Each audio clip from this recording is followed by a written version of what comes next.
गेवलां बसुमतारी आं थाखो 10आव फरायो आं चिरां जिल्ला एबसुनिफ्राय फैदों गिबिसिनथाराव बयनिसिमबो आंनि गोसो गोरबोनिफ्राय सानजौफु समनि गाहाम हामलायनाय बावहरबाय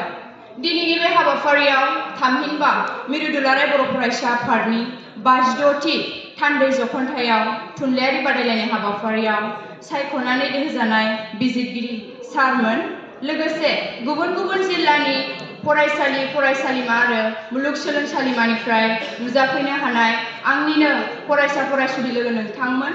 आं दोंसे थिनानै होखानाय दोंसे बर' खन्थाइ आवरायनो सिगांदों बे बर' खन्थाइनि मुङानो जादों नों अख्रां बेसे हावार बे खन्थाइखौ लिरदोंमोन मानगोनां बिथां बिजय बाग्लारिया खन्थाइखौ आवरायनो सिगांबाय नों अख्रां बेसे हावार नों अख्रां बेसे हावार बेसे अनसुलि नोंनि बिखाखौ सिंखावनानै मोनगोन नामा हारिनि माबा हारिमु खोमसिनि गाब गैयि सोरां रायजोनि जोङो बर'सा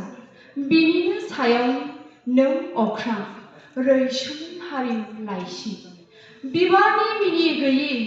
उदां समायथिनि जोङो अरायबो सुबुंसा बेनि गेजेराव नों अख्रां रुंसारि देंखो मिथिंगानि समनि हाखराव गफबहां बर'नि जारिमिनखौ बेखेवसारनानै हो अख्रां समनि फाखनाव गोदोलांहां अलसिया बर'साखौ अराय जांख्रिसुला खालाम अख्रां हारिमु बर' मोनसे अख्रां बुहुम असे समायना बिनि साखिसा बिनि थिलिमिना आयो अख्रां